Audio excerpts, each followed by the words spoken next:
Do you think that pornography affects teenagers, and if so, positively or negatively? I was not prepared for that question at all.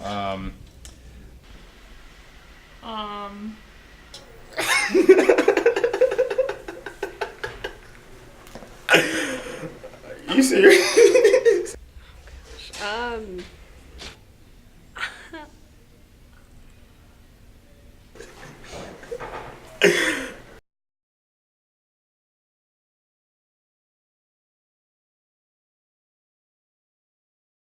Pornography is everywhere online and extremely accessible thanks to smartphones, laptops, you name it.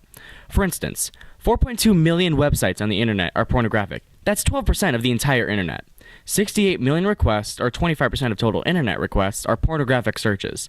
There are an average of 72 million visitors to pornographic sites and pages a month. In 2008, pornographic sites made an average of $4.9 billion in sales. It's very widespread, and the demand has not ceased.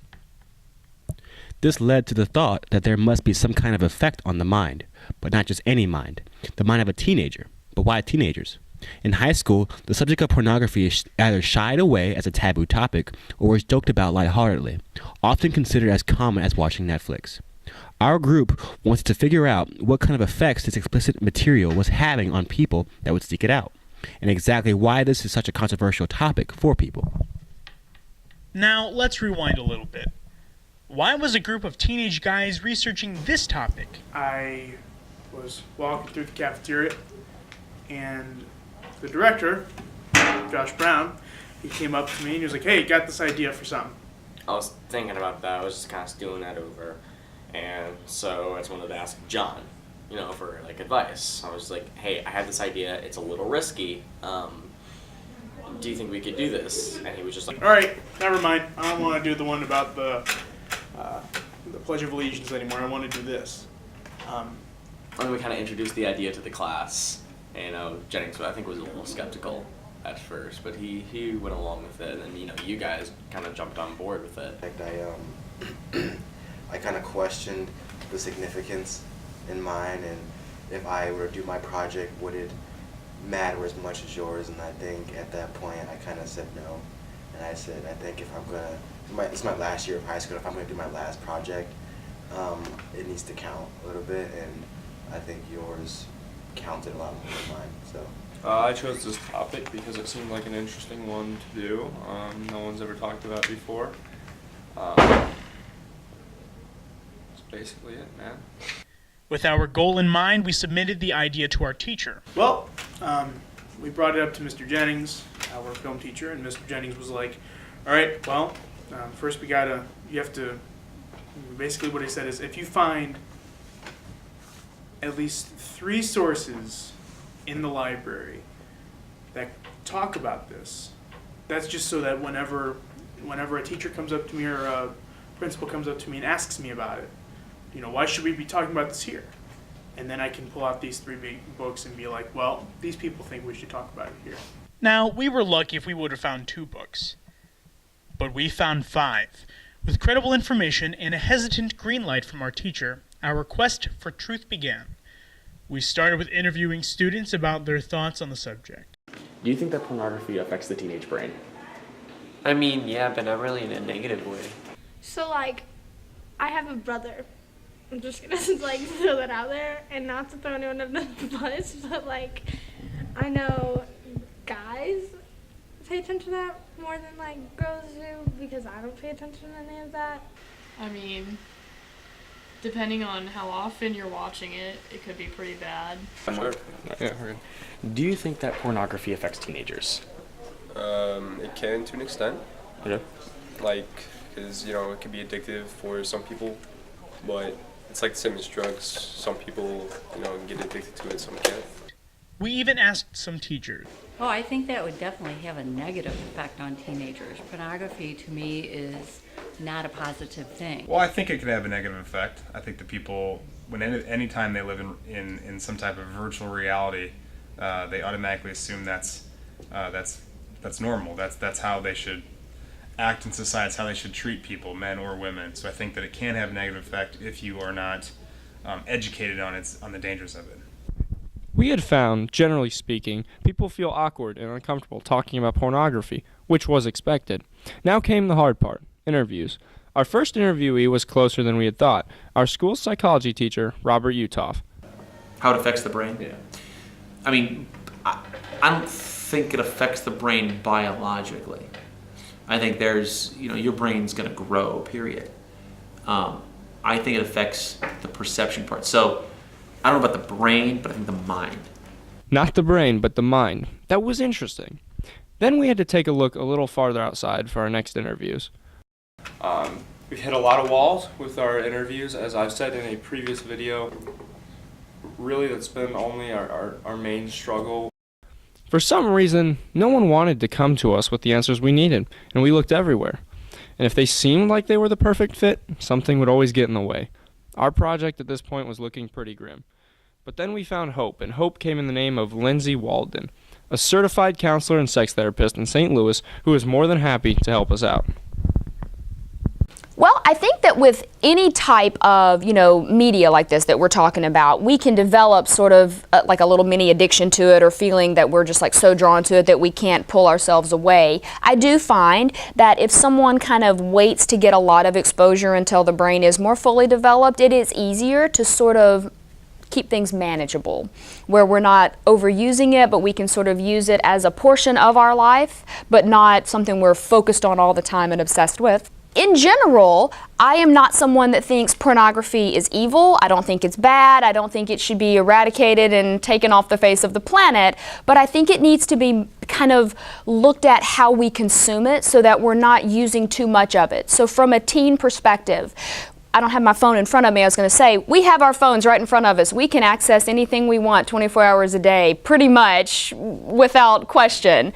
That in and of itself may not be a great thing, because if all we're doing is letting our brain see one type of sexual interaction, or if we're getting an idea that this is the norm and that what we're seeing on the screen is what we want to expect in our daily life, is what we want to expect in our relationships, that's when it starts to create a really what I would call a problem, where we start to expect things that aren't reality. If we're adding all of this sort of stimulus to the brain process, it's almost like we get hyper-focused on something, and we can almost develop what we would then consider, maybe not, I don't really consider like an addiction, but I would consider it like overuse of something, or a hyper-focus on something, or using something as a crutch, or using it instead of interacting with people or friends. I've worked with a number of teenage clients where they start off by maybe they have a question and they're curious about something, so they do a search and they come up with, an interesting video, and before they know it, they've gotten to where every day that's all they're doing is they're looking for this same video over and over and over again. Or then they start trying to find ways to get even a new sensation, because maybe that one gets old, so they've got to find a new one. And I think when we start to strive all the time, and that's our main focus, that's when we start to see we're way too hyper-focused on something. From Ms. Walden, we learned that early communication about this content is extremely important in brain development. By shying away from this topic, people are giving it the power they don't want it to have.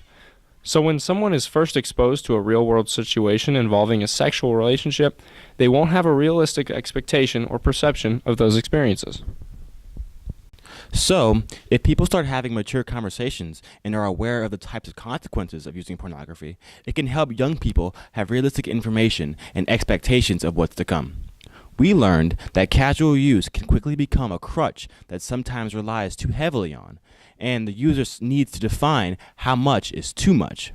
For example, 8 hours a day might be too much for anyone, but instead of cutting off all access, they can try to cut down hours gradually. Many people say that you can't become addicted to pornography, but there are a lot of people who say that you can. The Clarity Way Rehab website uses marijuana as an example of developing a psychological addiction. If someone uses it once, are they going to get addicted? Probably not. But who's to say that they won't? Marijuana use disorders are usually associated with dependence, when someone feels withdrawal symptoms when they are not taking the drug. This can lead to an addiction when someone cannot stop using the drug, even though it may interfere with their everyday lives. 8 hours of using pornography seems like it would interfere with someone's life. Could pornography really be addictive? As you think of kind of drug addiction, drug abuse, alcohol, and all those have some type of chemical connection to the body. and to your neurotransmitters and everything that's going on within your brain. I think it may not happen on a biological level, but maybe on some type of psychological level, that if viewed enough during the day, if viewed enough just kind of consistently throughout the week, throughout the month, that eventually it becomes something like, I have to have it, otherwise my day's not complete. And that's what we see when people have addictions, is it disrupts their day. If that's becoming an issue where they can't get through the day without viewing that, then you could probably argue the fact that it could become that addiction. There's nothing, as far as I know, in the DSM that says that pornography and viewing it enough, or however you want to word it, is a psychological disorder. But again, can it change? Yeah, that document is a living, breathing document. So we could see an alteration, or we could see some type of an amendment in the future. We interviewed a fellow student, Isaiah Minner, who was willing to come forward with his story. It's one of those things, like, I think there's a degree of addiction. So like, I think I still am, at least in some sense. I've been trying to stop for a long time, probably a year or two. But I think I'd still say that in some senses I still am, but definitely not to the degree that I was when I was younger. My brain's always, I've thought about it, like, how long have I been doing this, you know? And I think I've always told myself when I was like 11 or 12, so math, 6 or 7 years. Yeah. How has it affected your life? Well, I think for a lot of people it's kind of similar. Like, we all kind of think that it's really good, and at first it seems like it's really good. So at first I was like, wow, this is great, you know, it's really relaxing, and I was like, I like this. And after a while I was like, you know, I don't enjoy this. I don't want this for myself or for any guy. That's part of the reason I agreed to do this. So I think that's part of the reason people can get so addicted to it, is because you can convince yourself that it's good, and at first you think that it is, but after a while, for me, 6 or 7 years, I realized that I didn't want that, and that it was negatively affecting me. Well, I think that in so many ways, people who watch porn, which is a lot of people, get this false sense of what love is. They think they get a mix between love and lust. That if you have the right girl, or if you do the right moves, or all this crap, like that's going to be more satisfying than loving someone because you love them. If two sides argue that you either can or cannot be addicted to pornography, who's right? Technically, they both are. It's probably true that someone cannot become physically addicted to pornography, but they can still develop a psychological addiction. A person can develop a psychological addiction for basically anything. According to the Clarity Away Rehabilitation website, quote, "These addictions are influenced by the part of your brain called the nucleus accumbens. This part of your brain controls pleasurable feelings and gives you the desire to recreate those pleasurable feelings. If you use a substance or engage in an activity that is very stimulating to your brain's pleasure center, you are more likely to repeat that behavior again in the future." End quote. We definitely learned a lot during this project, but most importantly, we learned that this was more than an educational project. This was a warning tale. While not immediately harmful, prolonged use of pornography has effects that cannot be ignored. With facts to back up benefits and negatives, two things are very clear. One, it does affect not the teen brain, but the mind. The second thing we learned is the importance of communication. Early communication is key to educate teenagers on the effects of pornography and to create realistic expectations for the future. Does porn affect the teen mind? Absolutely. But when we unveil the curtain of awkwardness and taboo stigma, we realize it's more complicated than we think, and then we can start to understand the truth.